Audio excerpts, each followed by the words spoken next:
Narayanam namaskritya naram chaiva narottamam devim saraswatim vyasam tato jayamudire nashtiprayeshu vadreshu nityam bhakti sevaya bhagavati uttam shloke bhaktir bhavati naistiki.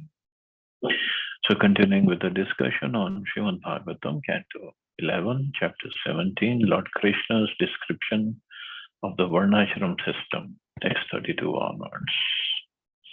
So Krishna is describing the qualities and the duties of brahmacharis. It's very, very important for that ashram to be very strong. Then the next ashrams can be properly situated. Avino Guravatmani cha sarvabhuteshu mam param aprithak dhira upasita brahma varchasvayas kalmashaha. Thus enlightened in Vedic knowledge by service to the spiritual master, freed from all sins and duality, one should worship me as a super soul, as I appear within fire, the spiritual master, one's own self and all living entities. One becomes glorious and enlightened by faithfully serving a bona fide spiritual master who is expert in the Vedic way of life. The purified one never engages in sinful activities which immediately extinguish the fire of spiritual enlightenment. Nor does one become foolish and small-minded, trying to exploit material nature for personal sense gratification. A purified human being is aprithagdhi, or without consciousness of duality, because he has been trained to observe the Supreme Personality of Godhead within all things. Such sublime consciousness should be systematically taught throughout the world so that human society will become peaceful and sublime.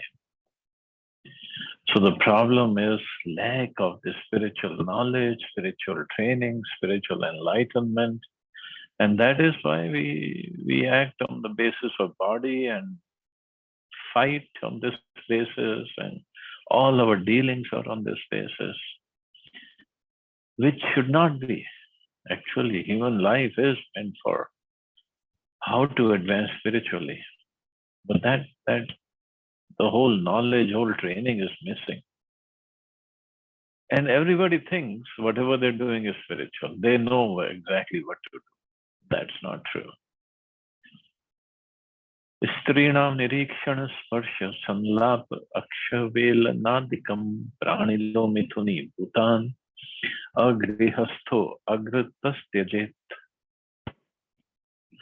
Those who are not married, sannyasis, vanprasthas, and brahmacharis, should never associate with women by glancing, touching, conversing, joking, or sporting. Neither should they ever associate with any living entity engaged in sexual activities. Pranina indicates all living entities, whether birds, bees, or human beings. Among most species of life, sexual intercourse is preceded by diverse mating rituals. In human society, all types of entertainment, books, music, films, and all places of amusement, restaurants, shopping centers, resorts, are designed to stimulate the sexual urge and create an aura of romance. One who is not married, a sannyasi, a brahmachari, or vanprastha, should rigidly avoid anything related to sex, and of course should never see any living entity, whether bird, insect, or human, engaging in the various phases of sexual intercourse. When a man jokes with a woman, an intimate, sexually charged atmosphere is immediately created. And this should also be avoided for those aspiring to practice celibacy. Even a householder who becomes attached to such activities will also fall down into the darkness of ignorance, because it just creates so much of impulse in the mind, so much of desires in the mind. And mind just goes towards the lower basic desires, basic instincts. Just like we read in the case of Ajamil. He was a perfect, wonderful brahmachari, following everything. All he did was see this prostitute embracing a man on the street. And the prostitute's clothes had become loose because of this embracing and kissing. And he just got distracted from his path. So one has to be very careful. One has to avoid all this kind of literature, this kind of places, films, to be fixed up on the proper path. Shochamachamanam snanam sandhyopastiramamachanam tirtha seva japo sprishya bhakshya sambhashya varjanam sarvashram parayukto ayam niyama kulanandana madbhava sarvabhuteshu manovak kaya samyamaha.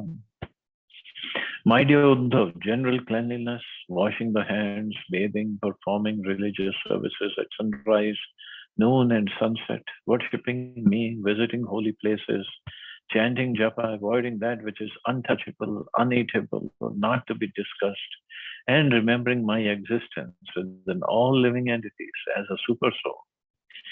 These principles should be followed by all members of society through regulation of the mind, words, and body. And these principles should be followed by all members of society. But how many of us do that? Following the general cleanliness principles and other things. It's so, people in the society, they feel we are going backward if we are doing all this. They don't understand. Actually, it is going forward in human form of life. Otherwise, we are going backward or downward towards animalistic form of life. But this is just out of fashion. So nobody wants to do this. Even if somebody gets old, you ask them to chant japa, read Bhagavad. No, I am still young. I need to do so many things and this and that. They'll give all excuses, but not take up spiritual practices. Evam brihad vratadharo brahmano agneriv jvala madbhaktas tivra tapsa dagda karma shayo amalaha. A Brahman observing the great vow of celibacy becomes brilliant like fire, and by serious austerity burns to ashes the propensity to perform material activities. Free from the contamination of material desire, he becomes my devotee. The process of liberation is described in this verse. Once when Srila Prabhupada was traveling by airplane, a fellow passenger who happened to be a priest told him that he had seen his disciples and found them bright-faced. Srila Prabhupada was fond of relating this incident. The spirit soul is more brilliant than the sun. And as the process of spiritual purification gradually takes effect, even the external form of a devotee becomes effulgent. So this happens because why? Because his spiritual body is starting to grow now. And spiritual, as it is said, spirit soul is more brilliant than the sun. That's why if we see these paintings, although the painters make the paintings of either the deities or great acharyas, they always show a halo around the face. And that halo is because of the advancement that person spiritually. Of course, the Lord is already advanced, doesn't need all this, but the halo is shown. The glowing fire of spiritual knowledge burns to ashes the mentality of sense gratification, and one naturally becomes austere and disinterested in mundane enjoyment. Among all austerities, the best is celibacy, by which the shackles of material life immediately become slackened. One who is amala, free from material desire, is known as a pure devotee of the Lord. On the paths of jnana, karma, and yoga, the mind retains the concept of personal interest. But on the path of pure devotion, the mind is trained to see only the interests of the personality of Godhead. Thus, a pure devotee of the Lord is Amal, completely pure. Amala. Mal means impurity. Amala means no impurity. So completely pure. And when somebody is completely pure and he is spiritually advanced, it will show up on the face. The face will be glowing. Just like once Prabhupada was crossing a street in New York with his disciples, and a policeman came running to Prabhupada. And he didn't know who was Prabhupada and what does he do. But he came running to Prabhupada and he told, "You're shining, man, you're shining." His face was shining, his face was glowing. Of course, Prabhupada, being a Mahabhagavad, his face was glowing. And we could see in his pictures also, you see old videos of Prabhupada, his face is always shining. He was spiritually so advanced. And we look at a person, although he could be materially very rich, but no shine on the face. He would always be gloomy and dull. Even if they are taking all kinds of medicines or good nourishment, for good food and this and that, but because the devotees eat prasadam and they are practicing the spiritual practice, they're following the spiritual practices, it shows up on the face because the spiritual advancement, so much of advancement is there.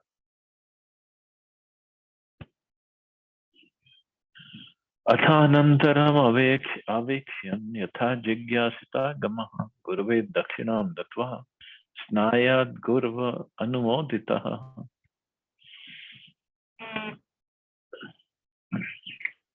A brahmachari who has completed his Vedic education and desires to enter household life should offer proper remuneration to the spiritual master, bathe, cut his hair, put on proper clothes, and so on.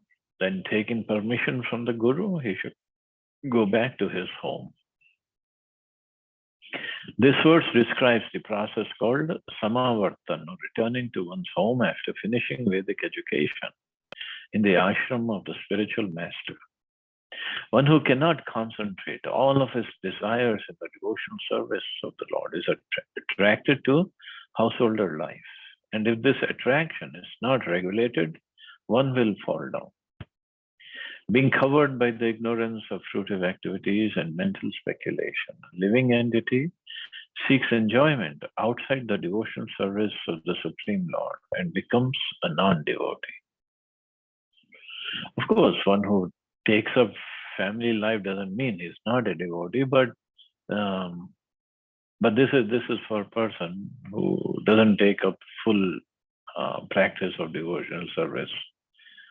So one who takes to family life must rigidly follow the Vedic rules and regulations in order to avoid the collapse of his spiritual determination. One who enjoys intimate sense gratification with women must become duplicitous in his dealings with others and consequently falls down from the platform of simple, pure life. When the mind is disturbed by lust, one begins to resent the principle of submission to the Supreme Personality of Godhead and his pure devotee, and the dark clouds of one's offensive mentality completely cover the light of spiritual knowledge. One should dovetail his propensity to love someone by serving the lotus feet of a pure devotee. Stated in Vedic literature, one who worships Govinda, Lord Krishna, but does not worship his devotees, is not to be considered an advanced Vaishnava. Rather, he is to be considered a proud hypocrite. So worship of or service of the Lord and his pure devotees, that should be the goal, howsoever one does it. But if one gets covered, his mind is disturbed by lust because of his dealings with people of opposite sex, then definitely there's an obstacle in his progress. Although nothing wrong with Grihastha ashram, this is also an ashram, and husband, wife, and kids, they can together make progress. It's possible. There's so many devotees, wonderful devotees living in Grihastha ashram and in so much of services. So every ashram has its own challenges. It's not that just because somebody is in a brahmacharya ashram, he has no challenges. He has plenty of challenges. And so is grihastha ashram, so is vanprastha, so is sannyasa ashram. But the essence is one should somehow or other try to make spiritual advancement. That's all. Griham vanam vopavishet pravejadva vidyotamaha ashram adashramam gachen nanyathamat parascharet.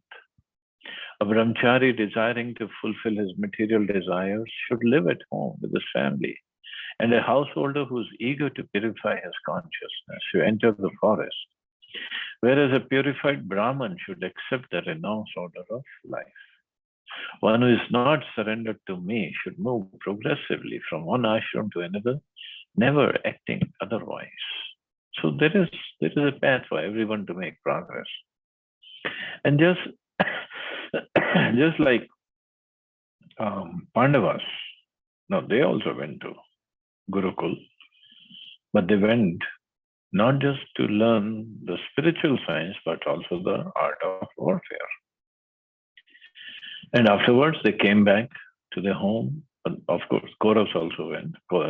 Came back to their home, they got married, went through the whole battle of Mahabharata at Kurukshetra, and being a grihastha, Arjun married had so many wives, not just Draupadi, there was many others, and he was the candidate fit to listen to the instructions of Krishna as Bhagavad Gita.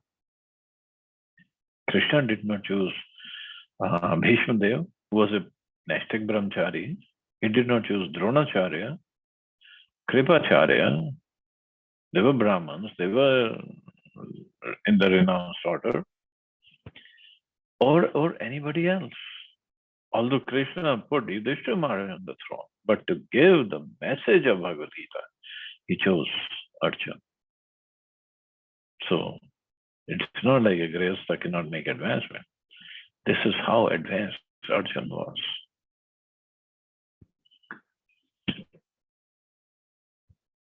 Those who are not surrendered devotees of the Lord must rigidly observe the regulations governing one's authorized social status.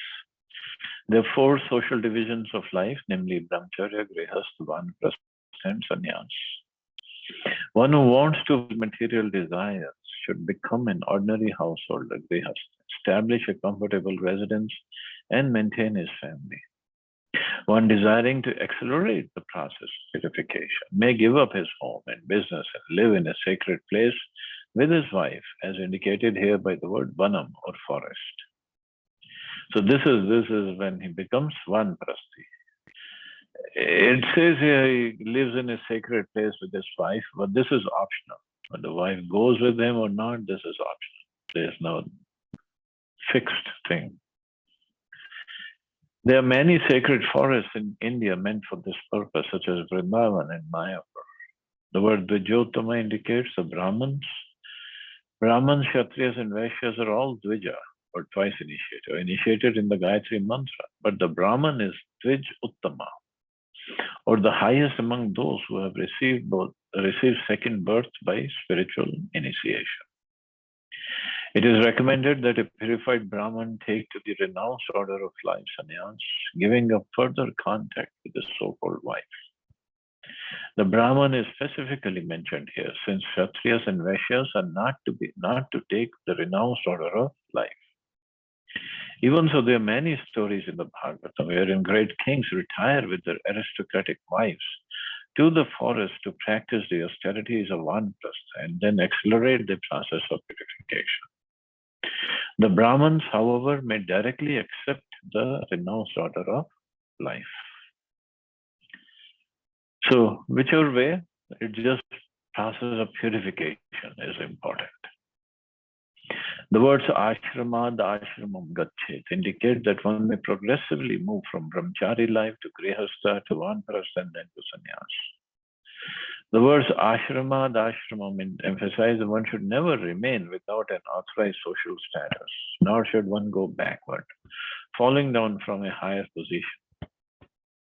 Those who are not surrendered devotees of the Lord must rigidly observe such injunctions, for otherwise they will quickly become degraded, and their sins will place them outside the bounds of authorized human civilization. So the idea is one should remain either in one of the four ashrams, then he is properly situated.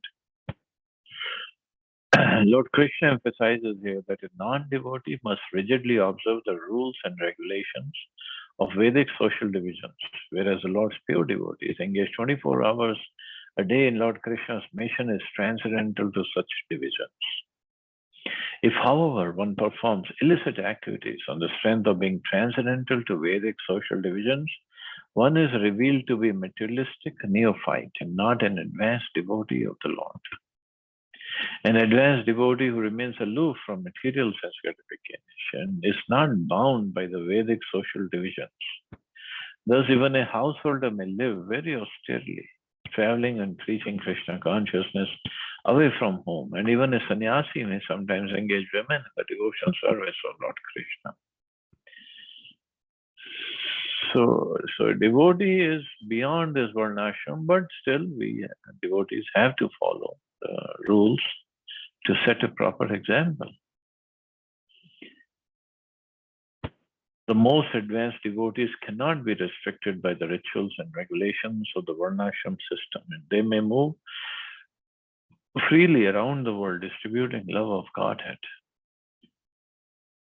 Matpara indicates a pure devotee of the Lord who always keeps the Lord fixed in his heart and consciousness. One who falls down to become a victim of sense gratification is not fully established on the platform of Matpara and should rigidly observe the social divisions and regulations to remain steady on the platform of pious human life. So idea is one should make progress spiritually, whichever way. Whether following varnashram or not following. And not following means devotee, but still one has to then follow the instructions of his guru and preach, serve the Lord himself, serve the devotees, and in this way make progress. Here it is said one should not fall down from, say, higher ashram to lower, say, from sannyas ashram to grihastha ashram.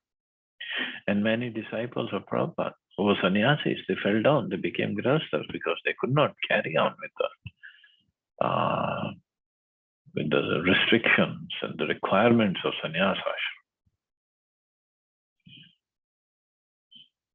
So traditionally it would be a bad thing, but Prabhupada said it's okay. Just keep on following the practices and preach. Along with your wife, preach. That is more important. And actually that is more important. Griharthi sadrishim bharyam udvahed jugupsitam yaviyasim tu vayasa yam savarana manu krimat. One who desires to establish family life should marry a wife of his own caste who is beyond reproach and younger in age. If one desires to accept many wives, he must marry them after the first marriage, and each wife should be of a successively lower caste. Now, caste doesn't mean what we know of. Here, caste means just social varna status. The purport of this verse is that one's first wife must always be sadrishim, or similar to oneself. In other words, an intellectual man or a Brahmin should marry an intellectual wife. A heroic man should marry a heroic wife. A business-minded man should marry a woman who can encourage him in such activities. And a Shudra should marry a less intelligent woman. The wife must be beyond reproach in terms of her background and character and should always be younger than oneself, ideally 5 to 10 years younger. If one desires to marry a second wife, then as stated in this verse by the words, Varana Anu Purvayena, and in the verse spoken by Lord Krishna by the word Anukrama, One must wait until the first marriage is established and then select a second wife from the next lower caste. If one marries a third time, the wife must be again from the next lower caste. For example, a Brahman's first wife will be a Brahmani. The second wife will be from a Kshatriya community, third wife from Vaishya, and fourth wife from Shudra community. So similarly, a Kshatriya may marry a Kshatriya lady, then Vaishya, then Shudra. A Vaishya can accept wives from two classes, and a Shudra will accept a wife only from the Shudra class. By this progression of marriages, there will be relative peace in the family. Well, in Kali Yuga, that's hard to imagine having a relative peace in the family. These Vedic marriage injunctions, as mentioned in the previous verse, are especially for those who are not pure devotees of the Lord. Means those who are too much into sense gratification.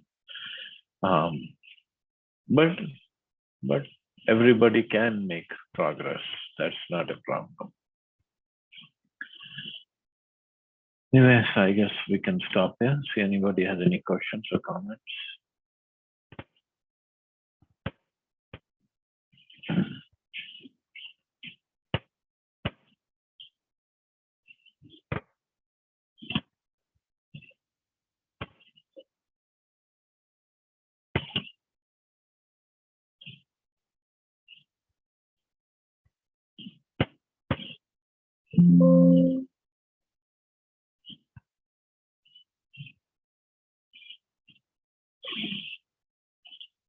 Okay, so we can stop here.